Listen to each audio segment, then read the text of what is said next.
नमस्ते, राम राम। नरक चौदस और रूप चौदस की हार्दिक शुभकामनाएं। ये त्यौहार कार्तिक मास के कृष्ण पक्ष की चतुर्दशी को मनाया जाता है। उसके दूसरे नाम अवसर रहती है, उस दिन दिवाली रहती है। कहा जाता है कि आज के दिन श्री कृष्ण भगवान ने नरकासुर नामक राक्षस का वध किया था। इसलिए भगवान जी की पूजा करना चाहिए और ये मंत्र बोलना चाहिए, वसुदेव सुतम देवम नरकासुर मर्दनम देवकी परमानंदम कृष्णम वंदे जगत गुरु। ये मंत्र बोलते हुए भगवान की पूजा करना चाहिए। आज की कहानी है कि रंतिदेव नाम का एक राजा था। वो बहुत धर्मात्मा था, दानी था, हमेशा लोगों की सेवा के लिए तैयार रहता था और उसने पिछले जन्म में बहुत अच्छे अच्छे कार्य किए थे, ऐसा कहा जाता था। जब उसका अंत समय आया तो यमराज के दूत उसको लेने आए और बार बार दूतों ने उसको बोला कि नहीं, आपको तो नरक में चलना है। तो राजा बोले, मैं नरक में क्यों जाऊंगा, मैं मेरे कर्म अच्छे हैं, मैं क्यों जाऊं। तो उन्होंने कहा, महाराज जो आपने दान पुण्य किए ना वो तो दुनिया को पता है, पर किंतु जो पाप आपसे हुआ वो केवल भगवान और धर्मराज को ही पता है।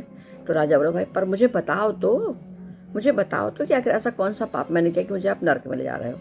तो दूत बोले, एक बार आपके द्वार से एक भूख से व्याकुल ब्राह्मण लौट गया था, उसको दक्षिणा नहीं मिली थी, आपने दान नहीं दिया था।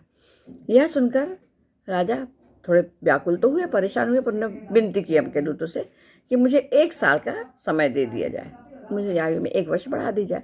इस विनय को दूतों ने भी बिना सोच विचार किए स्वीकार कर लिया कि हाँ, आपकी आयु बढ़ा दी गई। यमदूत चले गए। राजा ने ऋषियों के पास जाकर इस पाप की मुक्ति का कारण पूछा।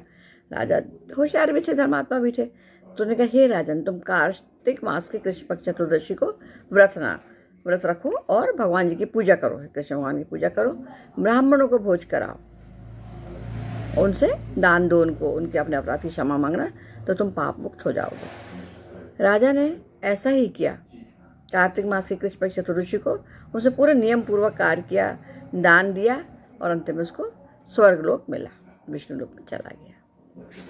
दूसरी एक और कहानी है रूप चतुर्दशी की। ऐसा कहा जाता है कि हिरण्यगर्भ नगर में एक योगी राज रहते थे। उन्होंने भगवान में लीन होना चाहा और समाधि ले ली।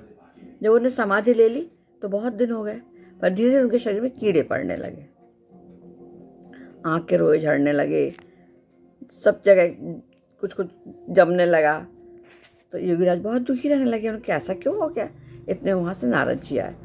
तो नारद जी को देखकर योगीराज बोले, महाराज मैं तो भगवान का चिंतन कर रहा हूँ, उसमें लीन होना चाहता हूँ और मेरी दशा क्यों हो गई। तो उन्होंने कहा, हे योगीराज, तुम चिंतन करना चाहते हो पर देह आचार का पालन तुमने नहीं किया, वो करना तुम्हारे लिए बहुत जरूरी है, इसलिए तुम्हारी यह दशा हो गई। तब योगीराज ने पूछा कि भाई क्या करें देह आचार के लिए। तो उन्होंने कहा, अपने शरीर के ऊपर भी ध्यान दो। देह आचार में कोई लाभ है कि तुम उसमें अपने शरीर पर ध्यान दो, उसकी भी हिफाजत करो। तो इसलिए जब तुम अच्छे रहोगे और तुम अपने भक्ति में लीन हो जाओगे। नारद जी ने कहा, इस बार तुम क्या करना है, कृष्ण पक्ष चतुर्दशी आएगी, उस दिन भगवान जी का पूजन करना और उनसे विनती करना कि मेरा शरीर पहले जैसा ही हो जाए। तो योगीराज ने ऐसे ही किया। उन्होंने नरक चौदस आई तो उन्होंने पूजा पाठ की, भगवान जी की, अपने शरीर को साफ किया, शुद्ध किया और भगवान जी से प्रार्थना की, भगवान मेरा शरीर पहले जैसा कर दो। तो भगवान जी ने उनका शरीर पहले जैसा ही कर दिया। जिससे आज के दिन रूप चतुर्दश कहा जाता है। और आज के दिन सब लोग अपने अच्छे अच्छे कपड़े पहनकर, सुंदर सुंदर कपड़े पहनकर अच्छे अच्छे बनाव श्रृंगार करते हैं और खुश रहते हैं। नमस्ते, राम राम, धन्यवाद।